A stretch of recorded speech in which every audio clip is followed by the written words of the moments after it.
நம்முடைய ஆவிக்குரிய அனுபவம் எப்படிப்பட்டதாக இருக்குது? ஒவ்வொரு நாளும் ஆண்டவர்கிட்ட அதை விரும்பணுங்க. ஆண்டவரை, இன்றைக்கி என்ன நான் நியூ எக்ஸ்பீரியன்ஸ் ஸ்பிரிச்சுவலி பெற்றுக்கொள்கிறேன், இன்றைக்கி என்ன அந்த வேத வசனத்தில் நான் ஒரு வெளிப்பாடை பெற்றுக்கொள்கிறேன்.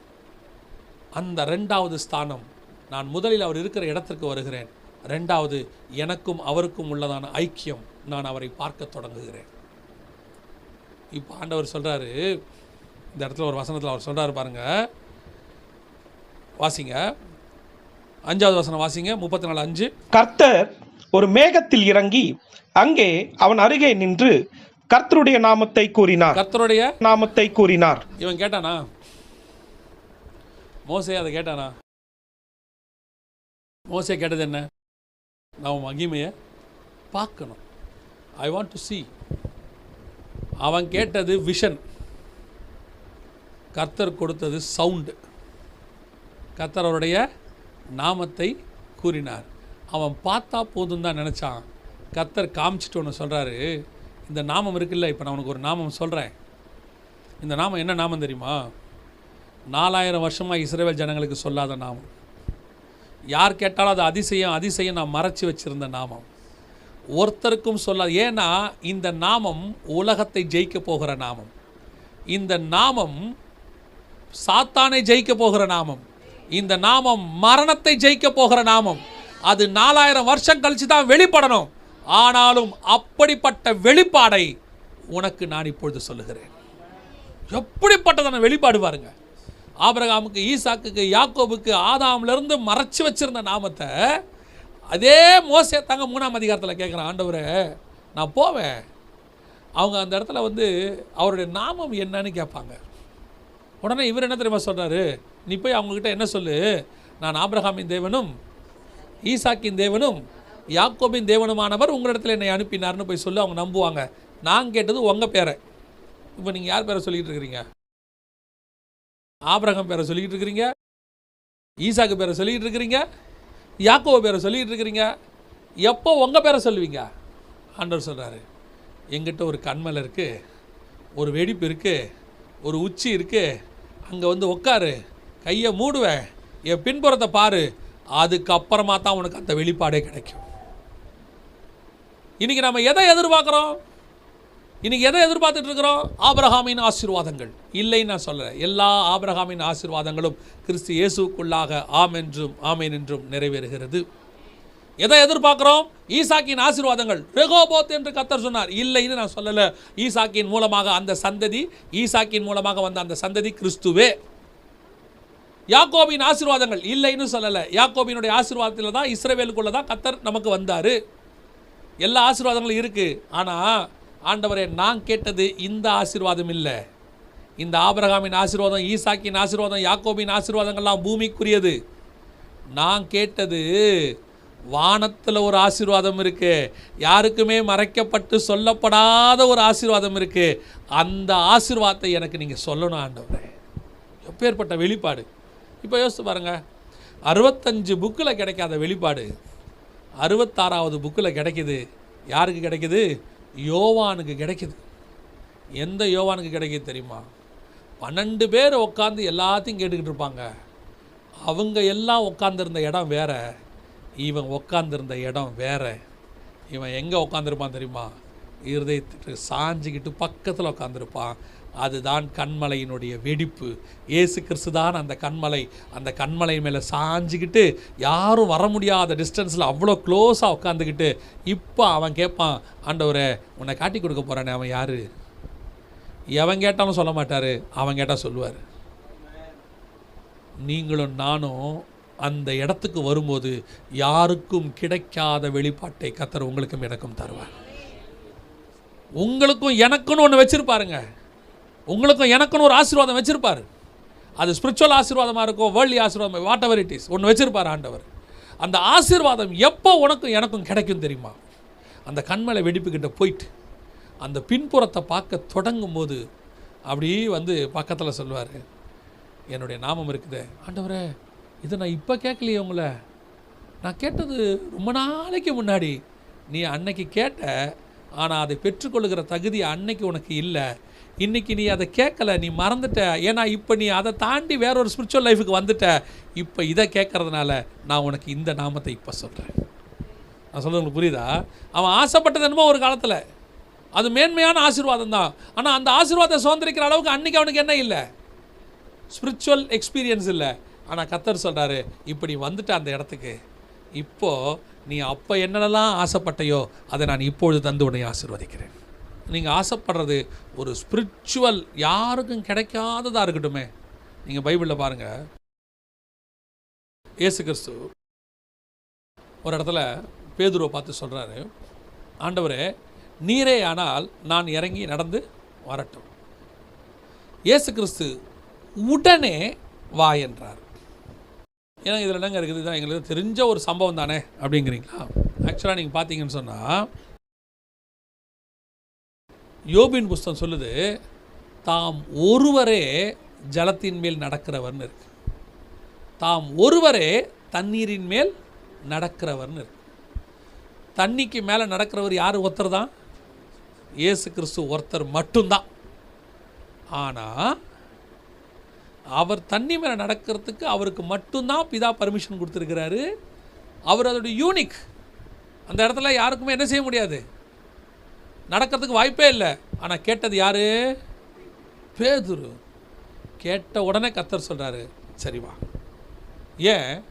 நீ என்னுடைய பிரதானமான சீஷன். நீ என்ன கேட்ட? ஆரம்பத்தில் மீன் கேட்ட, அதை விட்டுருன்னு சொல்லிட்டேன். எங்களை எல்லாவற்றையும் விட்டு வந்தோமே, எங்களுக்கு என்ன கிடைக்குன்னு கேட்டேன். நான் உனக்கு என்ன சொன்னேன்? நான் உன்னை நியாயத்திற்கிறோன்னா மாறுவேன்னு சொன்னேன். ஆனால் இப்போ நீ கேட்டது இருக்கு பாரு, அது எனக்கு ஈக்குவலானது. நான் மட்டும்தான் நடக்கணும். அந்த பவரை எனக்கு பரலோகம் கொடுத்துருக்கு. ஆனால் ஆசைப்பட்டது நீ. அன்னைக்கு ஒருவேளை உனக்கு கிடைக்காம இருந்தாலும், கேட்டது கிடைக்காம போயிருக்கலாம். இன்றைக்கி நீ கேட்டதை நான் செய்கிறேன். ஏன்? இந்த 3.5 வருஷம் நீ என் கூட நடந்து எனக்கு நெருக்கமான ஃபஸ்ட்டு சீசனாக மாறிட்ட, பிரதானமான சீசனாக மாறிட்ட. உன் ஆசையை நிறைவேற்ற வேண்டியது என்னுடைய பொறுப்பு. யாருக்கும் தெரியாத நாமத்தை மோசேக்கு சொல்வாரானால், யாரும் நடக்க முடியாத தண்ணீர் மேல் பேதுருவை நடக்க வைப்பாரானால், யாருமே பார்க்க முடியாத தேவனை மோசேயை பார்க்க வைப்பாரானால், யாருக்குமே கிடைக்காத வெளிப்பாடை உனக்கும் எனக்கும் தருவதற்கு அவர் வல்லமை உள்ள தேவனாகவே இருக்கிறார். இன்றைக்கும் அந்த தேவன் சர்வ வல்லமை உள்ள தேவனாக இருக்கிறார். பட் உன்னுடைய என்னுடைய எக்ஸ்பெக்டேஷன் எது மேலே இருக்குது? இவங்க கேட்டதெல்லாம் எதை பற்றி கேட்டாங்க பாருங்க. இவங்களும் நம்மளை மாதிரியே தான் ஆரம்பத்தில் அற்பமானது தான் கேட்டாங்க. பேதுரு அதை தான் கேட்டார் ஆரம்பத்தில். எல்லாத்தையும் விட்டு வந்துட்டோமே. நான் தான் அந்த சம்பவத்தை ரொம்ப வேடிக்கையாக சொல்லுவேன். இந்த சம்பவத்தில் பேதுரு எப்போ இந்த கேள்வி கேட்பார் தெரியுமா? அந்த பெரிய பணக்காரன் வந்து எல்லாத்தையும் விட்டுட்டு வர சொல்லுவார் ஆண்டவர். அவன் மிகுந்த ஐஸ்வர்யம் உள்ளவனாக இருந்தபடினாலே துக்கத்தோடு கூட போன உடனே இவர் கேட்பார், நான் எல்லாத்தையும் விட்டுட்டு வந்தேனே, நானாக இருந்தால் என்ன கேட்டிருப்பேன் பேதுருவே? தம்பி நீ என்ன விட்டு அவனை என்ன விட சொன்னேன்? அவன் மிகுந்த ஆஸ்தி உள்ளவன், நீ என்ன விட்ட? லிஸ்ட்டு போடு. ஆண்டவரே நான் 2 போட்டு வச்சுருந்தேன், அதுதான் எதுவும் பிடிக்காதே, அதில் தான் மீனே வராதே. நான் சொன்னால் தானே மீனே வரும். நீ முழுதும் பிரயாசப்பட்டவனும் மீன் வராத 2 போட்டு வச்சுருந்த, வேறு என்ன விட்ட? இது அவ்வளோதான், ஒன்றும் இல்லை, அமைதியார். நம்மளாக தான் அப்படி தான் சொல்லியிருப்போம். ஆண்டவர் என்ன சொல்கிறாரு? நீ எனக்காக 2 போட்டு விட்டாங்கிறது ஜெகன் பார்வைக்கு அது 2 போட்டு. என்னை பொறுத்த வரைக்கும் நீ உன் வாழ்வாதாரத்தை மொத்தத்தையும் விட்டு உன் வாழ்க்கையை மொத்தத்தையும் விட்டு என்னை பின்பற்றி வந்தாய். அப்படிப்பட்ட நீ ஒரு நாள் உலகத்தை நியாயத்திருக்கிறவனாய் மாறுவாய். அப்படியாப்பட்டதான அந்த சீஷன் ஒரு வார்த்தை கேட்டான், ஆண்டவரே நீங்களா இருந்தா நானுமே நந்து வரட்டுமா? வாடா. யோசிக்கவே இல்லை இயேசு கிறிஸ்து, வாடா. இல்லை அந்த வேத வசனத்தை நீங்கள் மட்டும், வேத வசனம் உனக்காக நான் என்ன வேணாலும் செய்வேன், வா. வேத வசனத்தில் இப்படி தான் இருக்குப்பா, யாரும் பார்க்கக்கூடாதுதான்ப்பா இருக்குது. கேட்டது மோசே, கேட்ட இடம் கண்மலை, அவன் நிற்கிறது கண்மலை வெடிப்பு. கேட்டவன் யார் தெரியுமா? எனக்காக 40 வருஷம் தன் ஜீவனை பணைய வைத்தவன். அவனுக்காக நான் எதை வேணாலும் செய்வேன். அந்த தேவன் தான் உன்னோடும் என்னோடு கூட இருக்கிறார். இன்னைக்கு பலத்த ஜாதியாக மாற்றுவேன் உன்னை வாக்குத்தத்தம் பண்ணியிருக்கிறாருன்னா சும்மா இல்லை, அதுக்கான விலை கிரயத்தை கொடுக்க வேண்டி இருக்கிறது. ரொம்ப சொல்லமா இன்னைக்கு உள்ளவங்க என்ன சொல்கிறாங்கன்னா, இல்லைங்க இவர் சொல்கிற மாதிரி அவ்வளோ டஃப்லாம் இல்லைங்க ஆண்டவர். நீங்கள் வேணால் ஜோம் பண்ணி பாருங்கள், ஆண்டவர் வீடு கொடுக்குறாரு இல்லை. நான் திருப்பி சொல்கிறேன், நீங்கள் எதிர்பார்க்குற நீங்கள் போதிக்கிறதான இயேசு கிறிஸ்துவனுடைய சைடு வேறு, நாங்கள் போதிக்கிற இயேசு கிறிஸ்துவனுடைய டைமென்ஷன் வேறு. நீங்கள் அவரை உலகத்தினுடைய ஐஸ்வர்யத்தின் கடவுளாக மாற்றி வைத்திருக்கிறீர்கள். நாங்கள் வலதுபுறத்தில் இருக்கிற மேலான ஐஸ்வர்யத்தை நாடக்கூடியவர்களாய் மாற்றுகிறோம். அங்கே போகணும்னு சொல்கிறோம். இந்த சபைக்குமே நீங்கள் உலக ஆசீர்வாதத்துக்காக வராதிங்க. என்னங்க அப்புறம் ஒன்றும் கிடைக்காதா? எல்லாம் கிடைக்கும். திருப்பியும் சொல்கிறேன், you will get every thing what ever you need, what ever you like. இல்லை, நிறைய பேர் அதான் பிரச்சனை. நீடுக்கும் லைக்குக்கும் டிஃப்ரென்ஸ் இருக்குது. பார்க்குறதெல்லாம் விரும்புவான், விரும்புறதெல்லாம் ஆண்டவர் கொடுக்க மாட்டார். ஒரு ஆடி கார் பார்த்தோம், 4 வட்டமாக போட்டு ஒரு ஆடி கார், என்ன அருமையாக இருக்குது, ஓ அது அப்படி தாங்க இருக்குது, காரு உட்காந்தா சூப்பராக இருக்குது. ஆண்டவரே எனக்கு ஒரு ஆடி கார் கொடுப்பேன்ப்பா, எங்கே நிறுத்துவேன்? நான் கொடுத்துட்றேன்ப்பா உனக்கு, எங்கே நிறுத்துவீங்க? நீங்கள் கொடுக்குற காணிக்கையை நாங்கள் பெட்ரோல் போட்டோம்னா அந்த முனைக்கு தான் போவோம் ஆடி காரு, ரைட்டு திரும்ப அது நின்றும். ஏன்னா அவ்வளோதான் அது போகும், மைலேஜ் அவ்வளோதான் கொடுக்கும். நம்ம ஆசைப்படுறதெல்லாம் கத்தர் கொடுக்க மாட்டார். எனக்கு என்ன தேவையோ அதை கத்தர் கொடுப்பார். எனக்கு என்ன தேவை அது போதும். நம்ம சிலர்லாம் பார்த்தீங்கன்னா பஃபேல போய் உட்காந்துருவான், நல்லா சாப்பிடணும். நம்மளால் தான் முடியாதே. 2 பீஸு சிக்கன் சாப்பிட்ட உடனே ஒரு மாதிரி 600 ரூபா. சிலர் சொல்லுவாங்க 600 ரூபா கொடுத்து வந்துட்டோம், நல்லா சாப்பிடுங்க. அவனால் முடியாது, கெப்பாசிட்டி அவ்வளோ தான். 3வது பீஸ் சாப்பிட்டானா நைட் தூங்க முடியாது அவரால். 3 பீஸ் சாப்பிட்டார்னா அவர் நைட் தூங்க மாட்டார். நெஞ்சில் ஆட்டோ ஓடுது, ஒரு மாதிரி இருக்குது, ஜெல்லஸில் இருக்கான்னு கேட்பார். ஸோ நம்ம கெப்பாசிட்டி நமக்கு தெரியும். தோசையோடு படுத்தோம்னா தப்பிச்சோம். ஆசை இருக்குது, நமக்கு என்ன இருக்குது, பார்பிக்யூ நேஷனில் போய் நம்மளும் உட்காந்து எல்லாருமே சாப்பிடுவோம். அவனுக்கு முடியும், நம்மளால் முடியாது. அவர்கள் உலகத்தை நேசிக்கிறவர்கள். உங்களுக்கு எனக்கும் உலகத்தில் என்ன தேவையோ அதை கத்தர் கொடுப்பதற்கு வல்லமையுள்ளவராக இருக்கிறார். ஆனால் ஒன்று, அன்லிமிட்டட் பிளஸ்ஸிங் அங்கே ஒன்று இருக்கு. அந்த பிளஸ்ஸிங் உங்களுக்கு எனக்கும் மட்டும்தான், யூனிக்.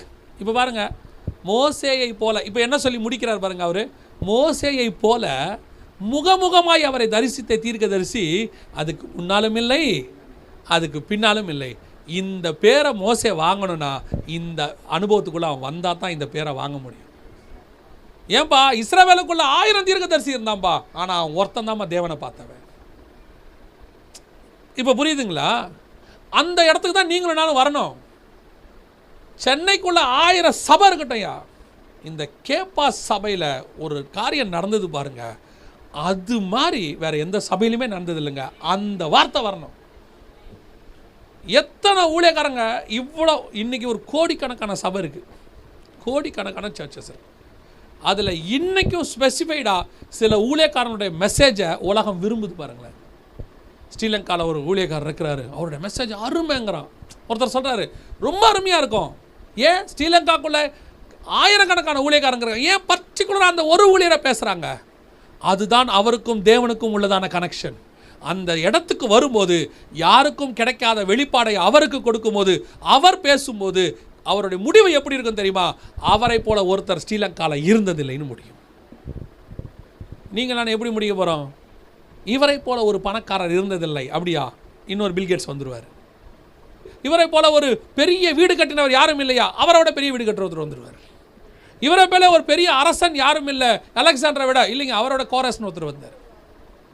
இது எல்லாத்துக்கும் ஆல்டர்னேட் இருக்குது. ஆனால் கர்த்தரோடு இருக்கிற அந்த ஸ்பிரிச்சுவல் எக்ஸ்பீரியன்ஸில் நீங்கள் கெயின் பண்ணி ஒரு இடத்துக்கு வரீங்க பார்த்தீங்களா, அந்த இடத்துல உங்களுக்கு ஆல்டர்னேட்டே யாருமே கிடையாது. You are the unique one, you are the specified one, you are the chosen one. அந்த இடத்துக்கு தான் நீங்கள் நானும் வரணும். மோசேக்கு அப்படி தான் முடிக்கிறார் ஆண்டவர்.